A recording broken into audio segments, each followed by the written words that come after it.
Hello les Squad Cheaters, dans cette vidéo, on va faire un travail sur le coefficient de corrélation en langage DAX. On va commencer par importer les données. Mes données se trouvent dans un fichier Excel. Voilà mes données. Il s'agit de la base de données IMDb et dans cette base, j'ai 500 films, leur date de sortie, le genre, le pays, le score, le revenu effectué pour chacun des films et le budget. Notre but va être de voir s'il existe une corrélation entre le budget et le score. Je vais charger mes données. Je vais commencer par créer un nuage de points afin de visualiser la relation entre le budget des films et le score obtenu. Au niveau de l'axe des abscisses, je vais sélectionner le budget. Et au niveau de l'axe des ordonnées, je vais sélectionner le score. Enfin, je vais glisser le champ numéro de film dans le détail. Voilà le résultat. Je vais aller dans Analytique et je vais venir placer une courbe de tendance, ajouter. Enfin, je vais venir placer un segment dans mon rapport et je vais segmenter mes données par genre de film. Voilà ce que j'obtiens. Si je sélectionne les films d'action, j'ai a priori une corrélation entre le budget et le score obtenu. Plus le budget est important, plus le score tend à augmenter. Par contre, si je sélectionne les animations, on dirait qu'au contraire, plus le budget est important, plus le score baisse. On va essayer de calculer le coefficient de corrélation. Il y a plusieurs manières de calculer le coefficient de corrélation dans Power BI. En langage DAX, il n'y a pas de fonction corrélation, comme il en existe une dans Excel. Par contre, il y a une mesure rapide. Je vais cliquer sur mesure rapide. Au niveau de calcul, je vais sélectionner le coefficient de corrélation. Mesure X, ça va être mon budget. Mesure Y, ça va être mon score.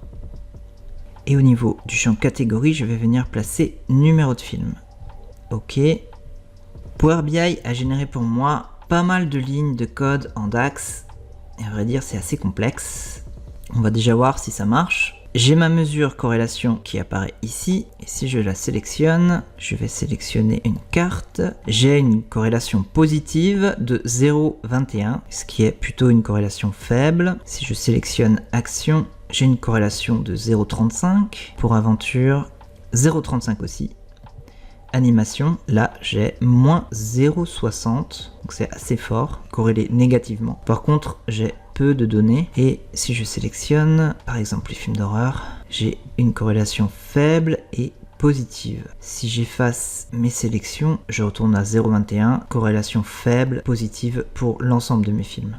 Si vous êtes chaud, je vous propose qu'on calcule le coefficient de corrélation en langage DAX par nous-mêmes, étape par étape. Bon, je vous avoue qu'on va un peu s'amuser.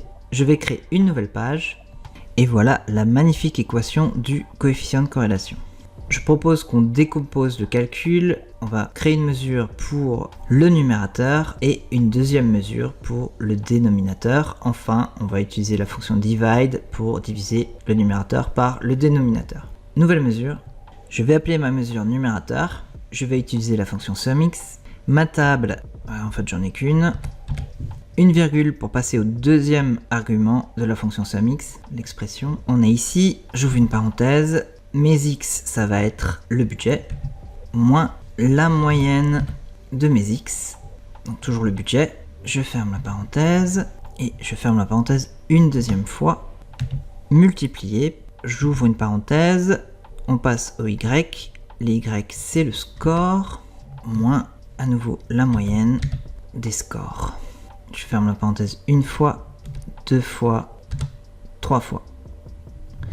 Alors éventuellement, je vais venir placer cet élément sur la ligne d'après. J'utilise la fonction SUMX, donc c'est ma somme qui est ici. Premier élément de mon numérateur, mes x, donc les x moins la moyenne de x. Deuxième élément de mon numérateur, y moins la moyenne des y. Voilà pour mon numérateur, j'appuie sur Entrée, j'ai bien ma mesure numérateur qui apparaît ici. Ok, on passe au dénominateur, une nouvelle mesure. Je vais appeler ma mesure dénominateur. Au niveau du dénominateur, pour que ce soit plus lisible, je vous propose qu'on décompose le calcul. On va créer une variable pour calculer cet élément, une variable pour cet élément, et enfin on va calculer la racine carrée du produit des deux éléments. Alors, première variable, on va appeler cette variable budget puisqu'il s'agit de nos x. je vais à nouveau utiliser la fonction SUMX puisque j'ai une somme ici. Ma table, de toute manière, j'en ai qu'une. Une virgule pour passer au deuxième argument de la fonction. J'ouvre une parenthèse. On est ici.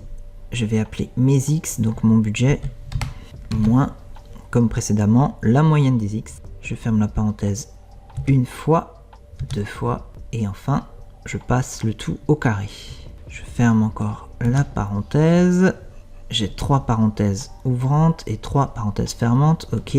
On a réalisé cette partie du calcul. On va réaliser cette partie.